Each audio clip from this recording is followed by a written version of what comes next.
Before we dive into today's episode, it's important that I make clear that nothing in this episode is legal advice, nor is it a substitute for legal advice.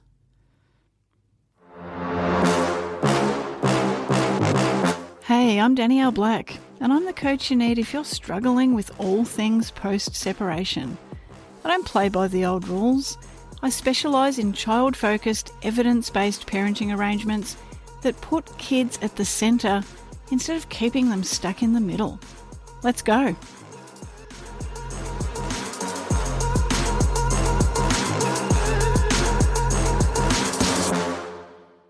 If you've recently received a family report that's gotten it completely wrong, listening to this episode might be one of the most important things that you spend time on this week. I'm Danielle Black, and today we're talking about why professionals consistently miss coercive control, even when the evidence is right in front of them, and what this can mean for your decision making. I want to talk about something that might explain the family report that you've received. Something that I call the Ted Bundy Effect in family court and with court professionals. You've just finished reading the family report and your stomach drops. The professional has completely missed it. The charming presentation, the deflection, the subtle manipulation, it's all there in your affidavit, in your evidence. But somehow the report reads like a character reference for the very person that you're trying to protect your kids from. You might be thinking, how did they not see it? Am I the crazy one? Have I been documenting things wrong? Did I just say the wrong thing? The answer is no, you're not crazy. And yes, there is a reason that professionals consistently miss coercive control, even when the evidence is right in front of them. Forensic psychologist Dr. Catherine Ramsland coined the term, quote, the Bundy Effect, to describe serial killer Ted Bundy's ability to create multiple impressions, fluidly and effectively, to achieve his goals. Bundy was chameleonic. He became whatever he needed to be for different audiences. I want to be very clear about what I'm saying here and also what I'm not saying. I'm not comparing your former partner to a serial killer. That's not the point at all. What I am talking about is what Ted Bundy's case teaches us about perception, professional bias, and how even trained, smart professionals can be fooled by surface-level presentation. Here's what's relevant. Bundy fooled judges, lawyers, psychologists, journalists, and even his own defence attorney. Now, these were intelligent, educated professionals, and yet many could not see what was right in front of them. Why? Bundy's own defence attorney, Polly Nelson, searched for signs that she, as a smart woman, would have spotted. She wrote, quote, "But I saw nothing. This dangerous man was not detectable by sight or sound, not because he exuded charm, but because he truly believed he was not guilty." End quote. That's the key insight. Professionals are not looking for someone who believes their own narrative. They're looking for more obvious guilt, obvious aggression or malice, obvious manipulation. When someone believes their own narrative, when they present as calm, reasonable and cooperative, when they use all of the, quote, right language about being child-focused and wanting to co-parent, many professionals take that at face value. This isn't just my observation. There's research that backs this up. Psychologist Paul Ekman evaluated over 500 people, including federal law enforcement officers, judges, psychiatrists, and psychologists, on their ability to detect deception in videotaped interviews. The results were sobering. Most groups performed only slightly better than chance, so basically a flip of the coin. Federal polygraphers, judges, and psychiatrists were no more accurate than college students at detecting lies. Some groups actually formed worse than chance. The only exception was the US Secret Service. Why did the Secret Service do better? Because members who work in protection details, guarding government officials from potential threats, are trained to focus on non-verbal behaviour and threat patterns rather than the words that people say. They're not listening to explanations, they're watching for other signs and signals. This is one of the things that is missing in family court assessments and in the training of report writers and other professionals. And here's where the Australian family court system gets even worse. Those professionals in Ekman's research weren't specifically trained in lie detection. They were just expected to be good at it because of their job descriptions. The research revealed a big gap in training. In Australia, we have something worse. We have a genuine competence crisis. There's no national framework for training report writers. Many have no idea how to identify or assess coercive control. New research demonstrates harms to children who have been exposed to coercive control, yet many report writers are still operating on outdated models. The result? They routinely mislabel coercive control as, quote, conflict, and that's if they pick up on it at all. And here's the truly frightening part about the assessment process. A short-form report typically involves one interview with each parent, maybe 1 to 1.5 hours in length, typically. Perhaps 30-minute observations with each parent and children on average, and then that report writer also reading the submitted documentation, including affidavits. A full family report oftentimes isn't much better. It's often still just one interview per parent, but this time a little bit longer. Maybe slightly longer observations, and again reading of documents. For both reports, older children, typically children aged 5 years and over, so school age, may also be interviewed individually by the writer. But that's it. There are rarely follow-up visits. There's certainly no unannounced observations. There's no seeing how parents respond when things don't go to plan. Think about it. Who's going to present badly in a single 90-minute interview? Maybe someone with severe emotion regulation issues. Maybe someone who literally cannot control themselves for an hour and a half. Perhaps someone actively experiencing a mental health crisis. Maybe someone with significant neurodevelopmental complexity. And who will present well? Most people with basic social skills. Most people who understand that they're being assessed. Anyone who's prepared, even somewhat adequately for the meeting, and many perpetrators of coercive control. If someone can maintain an interpersonal relationship long enough to have children, there's a really good chance that they're going to be able to perform reasonably well in a 90-minute interview. So you come into that single interview having provided your affidavit, perhaps there's subpoenaed material.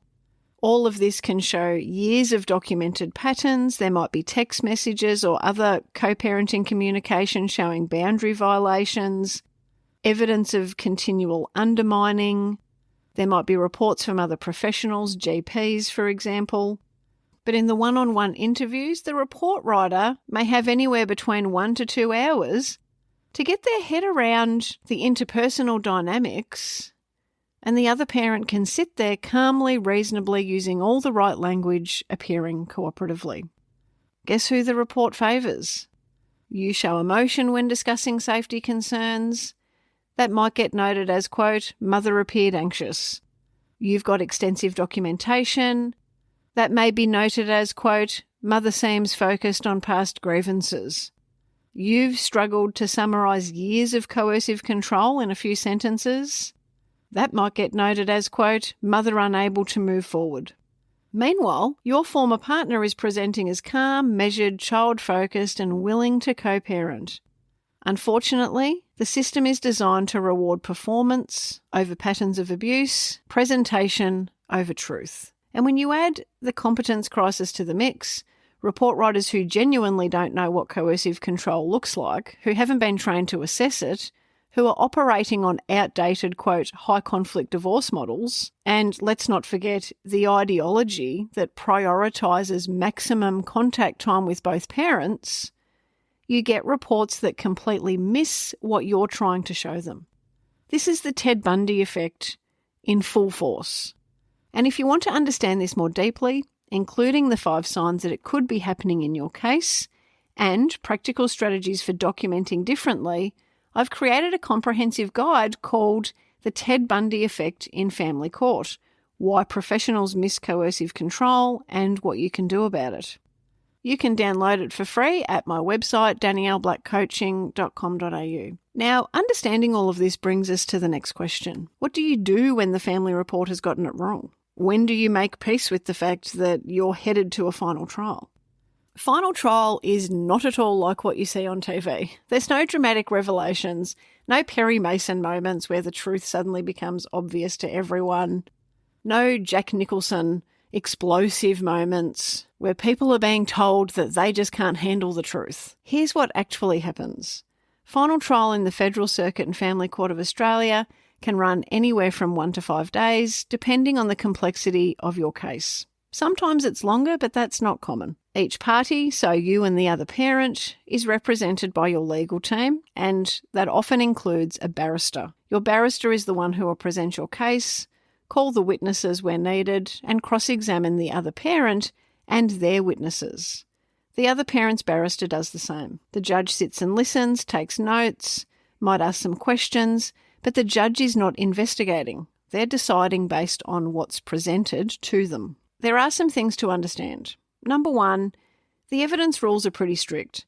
Everything that you want the judge to consider must be properly admitted as evidence. You can't just say, quote, they did this. It is important to have documents, witnesses where possible, or your own testimony under oath during cross-examination. The family report is evidence. The other parent's affidavit is evidence. Copies of co-parenting messages that you've included in your affidavit are evidence. But things that you, quote, just know, or that, quote, everyone knows, if they're not in the evidence, they don't exist for the judge. Number two, cross-examination can feel really intense. The other parent's barrister will cross-examine you. Their job can be to undermine your credibility, to find inconsistencies, perhaps to attempt to make you look emotional or unreliable. It's not a conversation, it's not a mediation, it's adversarial questioning that's designed to poke holes in your case. Honestly, it's about as far from child-focused as we can possibly get. Your job is to stay calm, to stick to the facts, and avoid getting drawn into reactive responses.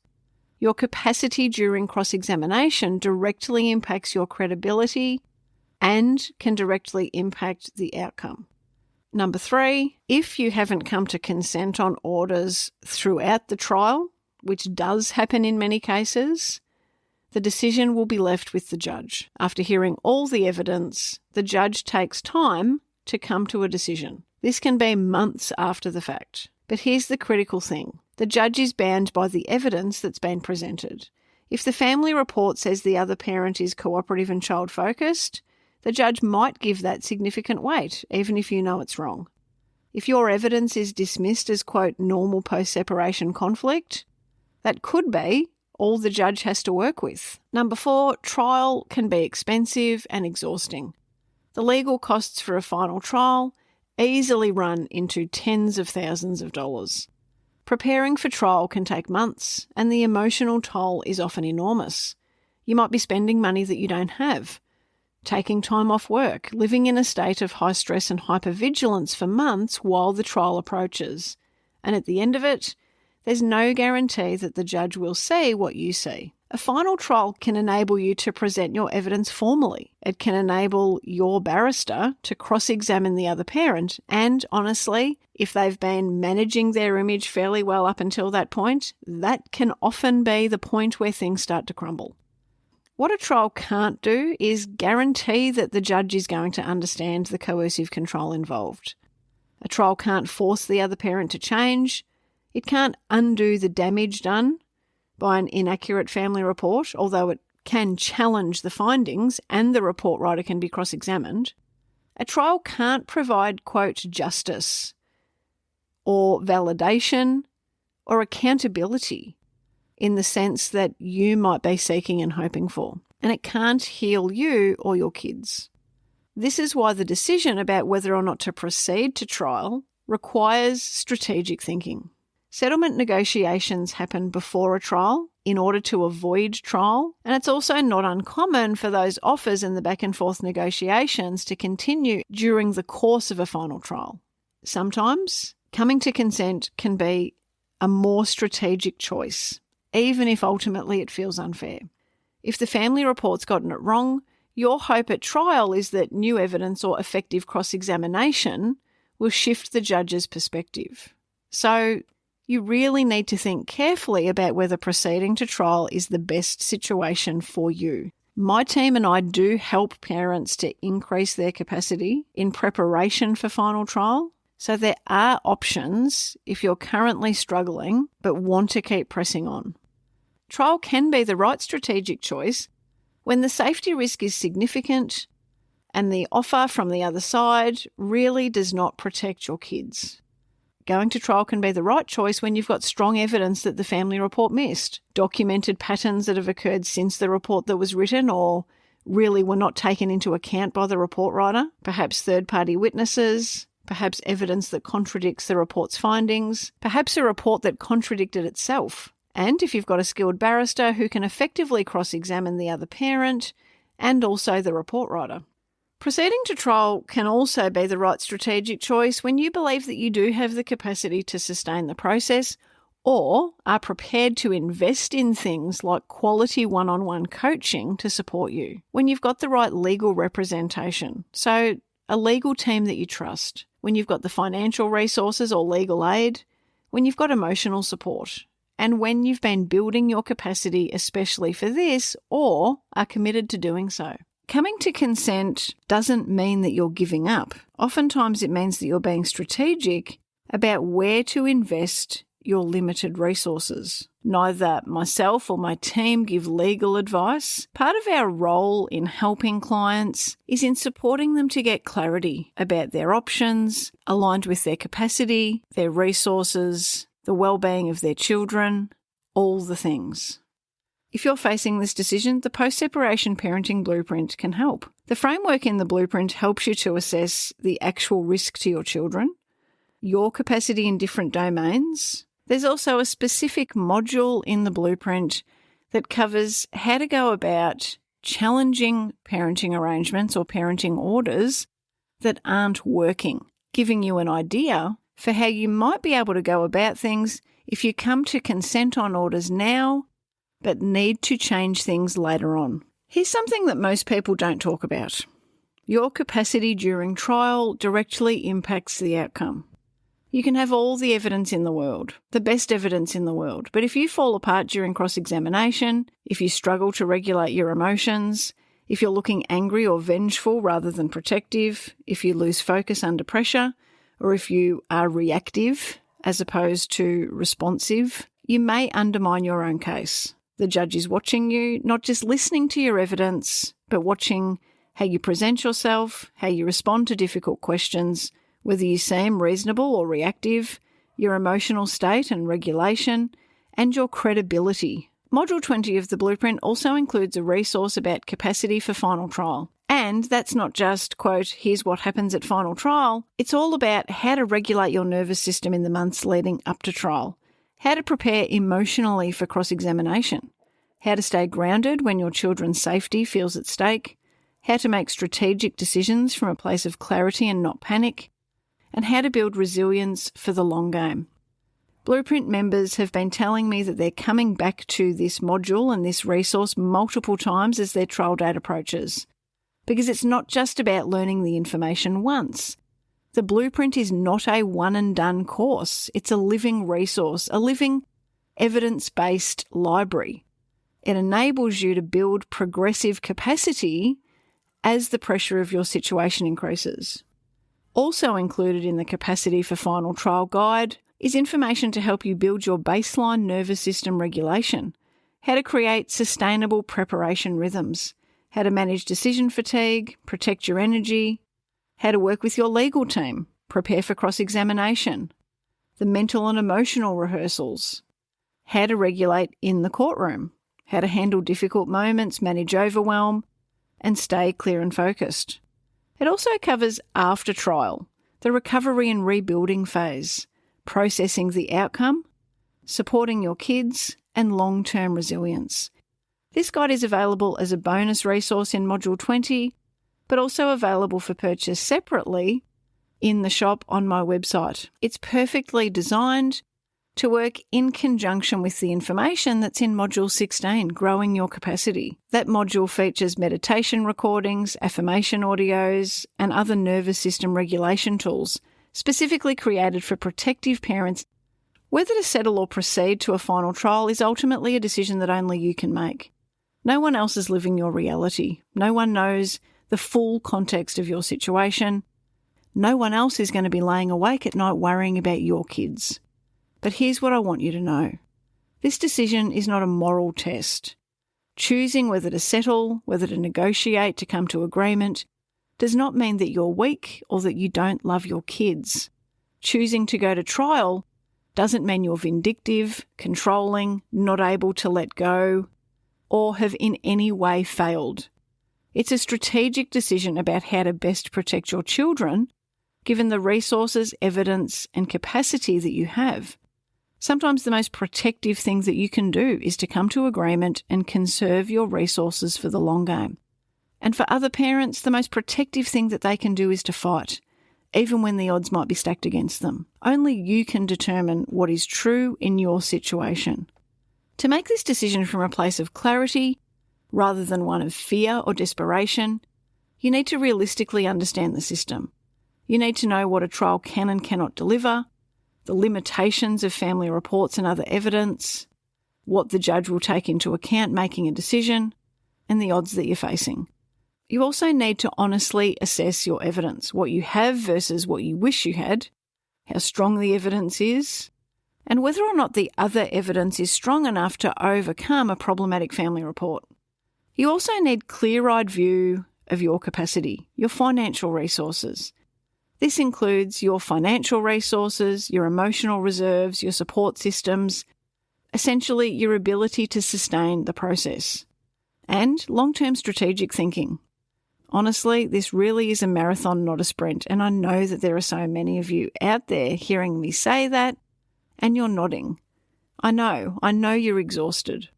Part of this long-term strategic thinking includes thinking about what will serve your kids' well-being in the years to come, not just the months to come, and how you'll be able to remain a functional, present, tuned-in parent throughout.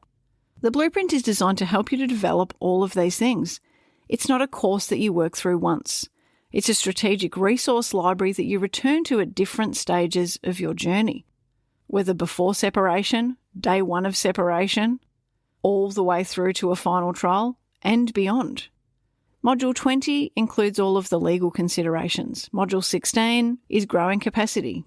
You come back to the content you need when you need it. Final trial is one of the most demanding experiences that you'll face as a protective parent. The emotional intensity, the financial stress, the uncertainty, the high stakes, all of it can overwhelm even the most prepared parent. But here's what I want you to remember.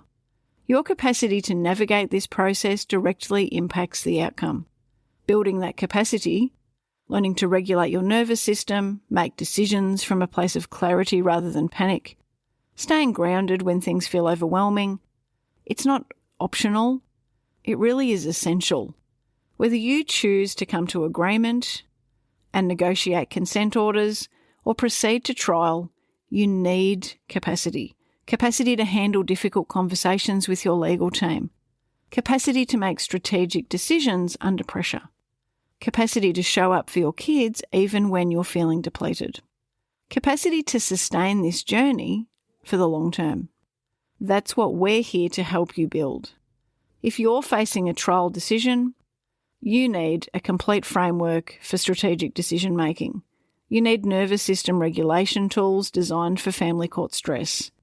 You need practical preparation guides for every stage of the trial process, and you need support from someone who knows exactly what it is that you're up against.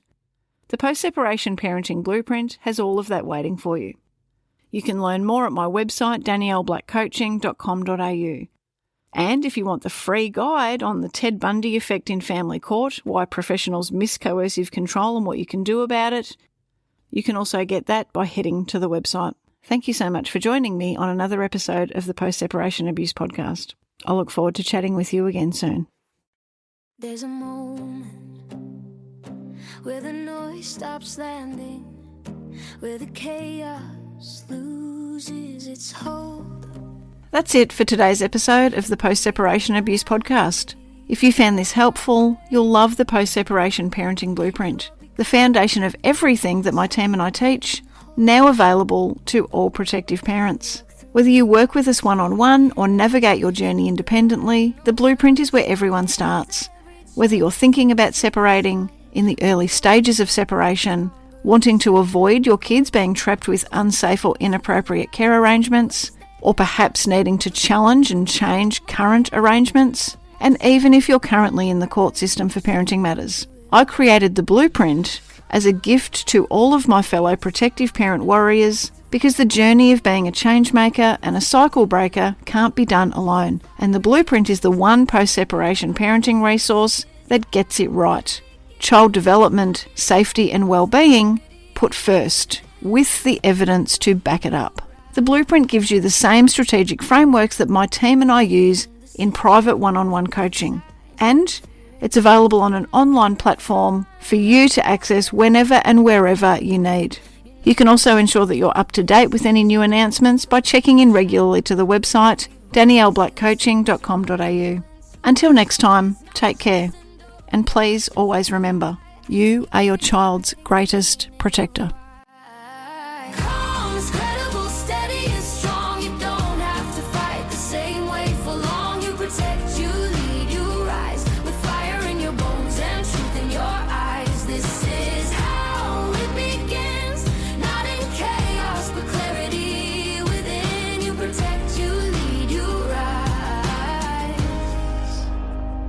This isn't revenge, this is design. A future rewritten line by line. You don't burn it down, you build it right with wisdom, strategy, and quiet mind.